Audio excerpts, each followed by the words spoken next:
I'm Jason Torres, and this is SPE Talks to Susan Howes.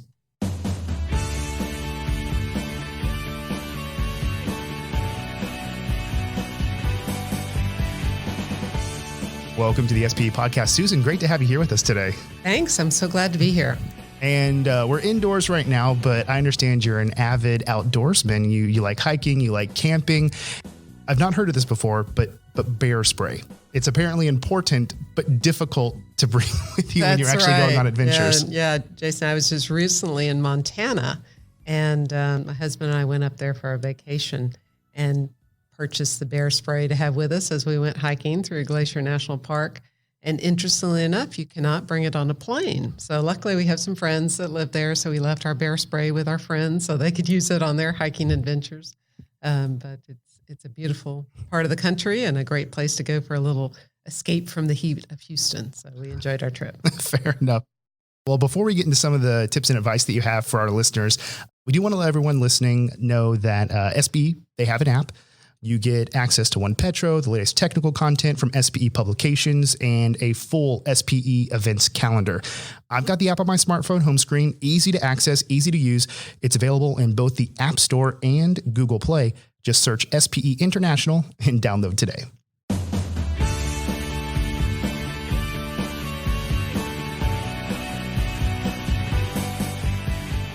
All right, today's guest has quite the impressive, extensive resume. Let's hit the bullet points. Susan Howes is an SPE member, current VP of Engineering at Subsurface Consultants and Associates.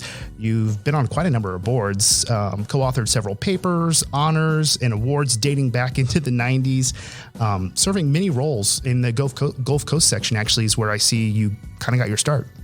Absolutely. And in fact, I first benefited from SP Gulf Coast section in high school. I got a scholarship when I was a high school senior. I went to Stratford High School here in Houston, and that scholarship program is still around today. I'm very involved in the fundraising that we're doing for the scholarship endowment. And is that how you first learned about SPE then? Sure. My dad was an SPE member, and he encouraged me to apply for the scholarship. I got the scholarship. Went to University of Texas and started my education in petroleum engineering. And it's interesting, we talk about the scholarship is the bait, but internships are the hook. And so I was lucky enough to have 3 internships while I was in college, and that really helped set the stage for my career. Nice. A little bit's changed. Yes. Since college, especially with the digital revolution and all. Look what Twitter is doing for everyone. Networking, LinkedIn. Do you want to do a quick Twitter handle plug? Yes. Most of my social media is, my first name is Carol, so my initial C, Susan Howes. I'm on Twitter, LinkedIn, Facebook, and Instagram. And a good follow. I recommend giving Susan a follow out there. So when it comes to making a connection, you've just been one of those role models. When it comes to really bridging the gap, you engage with academia, you're in that world in early careers, in management, executive teams.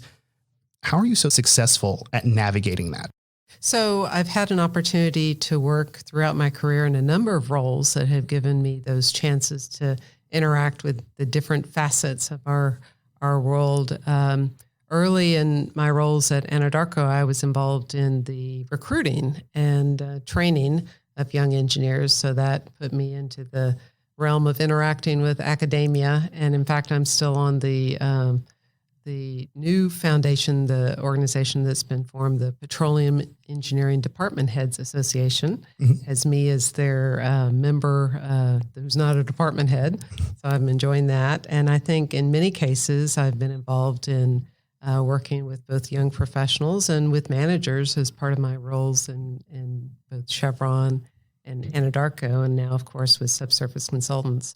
Have you seen any kind of common thread where you found that topic or that bullet point where you're like, okay, this is going to resonate with all of my audience that's listening to me right now, even though my audience is diverse? Have you found that yet? Or? Right. And I think it all comes back to talent for me. The challenges that our industry faces in talent management really never go away. And I think one of the first aha moments I had was at an SPE annual conference when the then chairman of Anadarko was talking about the talent challenges our industry faced. And in many cases, through the ups and downs of our industry, we've dealt with the issues and the ramifications of some of the decisions about how we manage talent. And I think it's important to prepare for the future by giving our talent the proper training and experiences that they need. So in your opinion, what is the biggest challenge facing oil and gas in terms of the talent management?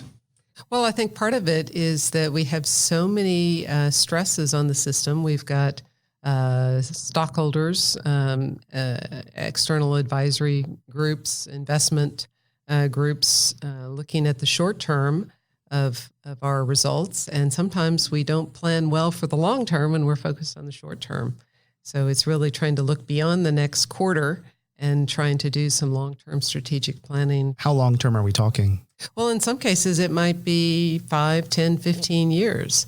And, if you ask a oil and gas company to give you their 15-year plan, they might look at you funny. That would be a hard thing to provide. But they should be thinking that far out.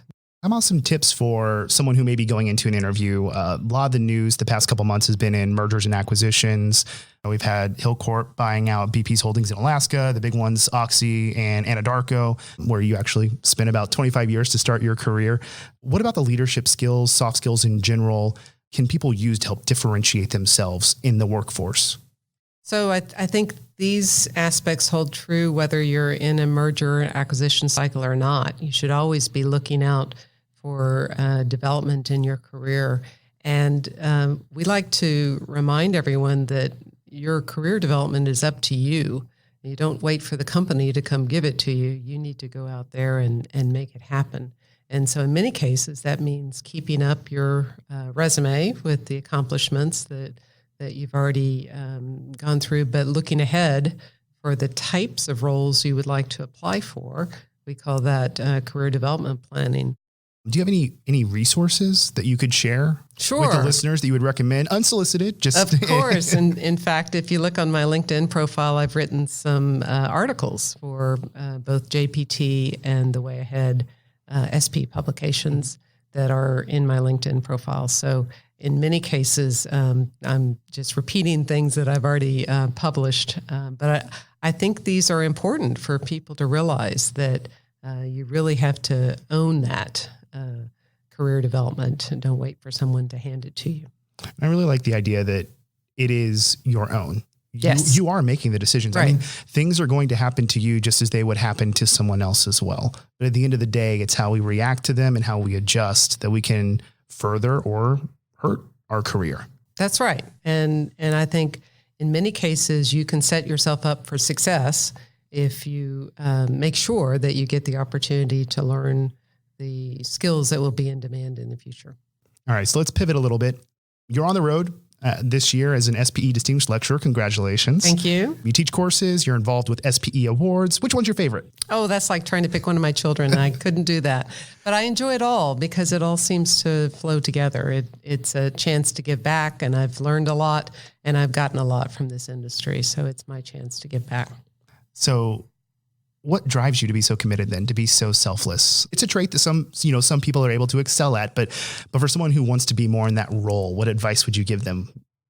Well, I think you have to realize that it does take effort outside of the workday. You're going to spend some nights and weekends working on some SPE projects that, maybe you'd rather spend time with your family or time goofing off, but it certainly has been worth it to me. I've gotten more value out of what I put into SPE than one might expect. So it certainly is worth the effort. And the friends that I've made over the years, it's definitely been a wonderful source of friends.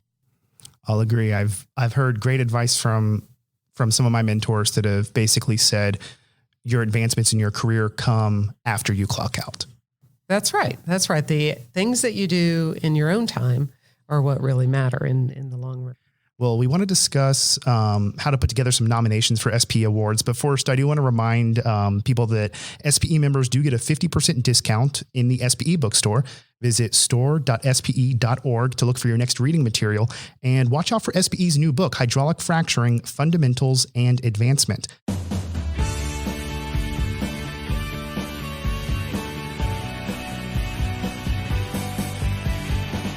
So let's talk about awards, filling out that proper nomination.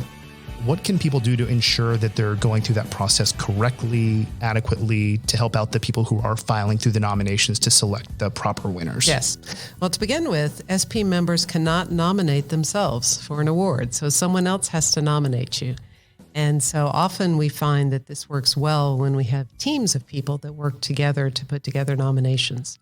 So your team might be a group of section officers, or it might be a group of alumni from your alma mater, or it might be a group of people that have something else in common, perhaps the same employer or the same set of technical skills. But ideally, you have 5 or 6 people that sit down and start thinking about who they might nominate for each of the categories. And there's a long list of awards, so this could take some effort. But it's certainly worth it because, like I said, you can't nominate yourself, so someone else has to do the report writing to put it together. And then the other tip I'll say is start now. Don't wait until the deadline of February 15th for the regional awards or March 1st for the international awards. Start now. The fall is a good time to start to gather the resources that you'll need. You'll need to contact the individual whom you'd like to nominate and ask for their resume. They may have to update it, so it may take a little time for them to provide the information, and then start thinking about who could provide supporting documentation for that nomination. And ideally, you can have someone who supports them who doesn't work side by side, not in their same company, certainly not, the same chain of command. You would like to have some diversity in the support that you provide. And so whether it's letters of support or whether it's just short quotes from each of the supporters, you want to start collecting those now because it takes time to pull all that together.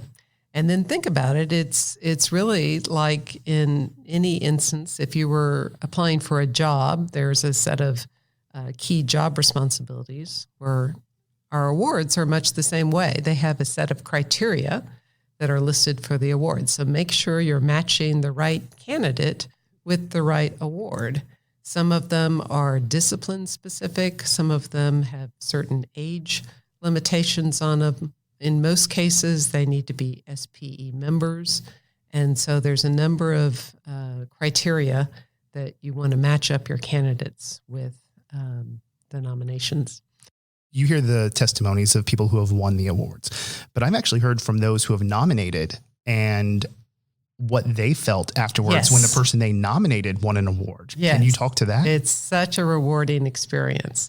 When you've gone to the trouble to put together the nomination, getting all the materials together, submitting it on time, and then to see the people that you have put forth receive the accolades they deserve, that is really a wonderful way to experience SPE vicariously through their appreciation. So, it's a really great thing. And I think it's a good way that we can give back. It's something that we have received this appreciation in the past, and so we'd like to share it.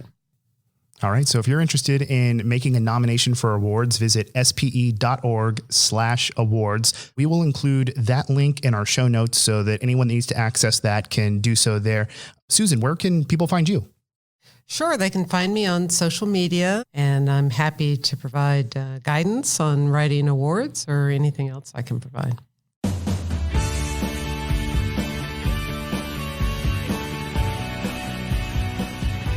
Susan, it's been awesome. Thank you so much for being here. Thank you very much. I appreciate it. All right, let's keep the conversation going. Use the hashtag SPE Podcast on all your social media channels to connect there. You can find us wherever you get your podcasts. Search SPE Podcast on iTunes, Spotify, TuneIn. Leave your comments and reviews. We love hearing from you. We're also online at spe.org/podcast. Special thanks to this episode's guest, Susan Howes. I'm Jason Natoris, and thanks for listening.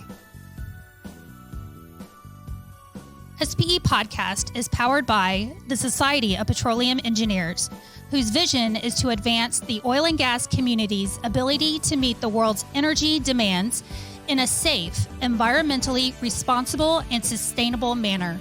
Learn more at spe.org.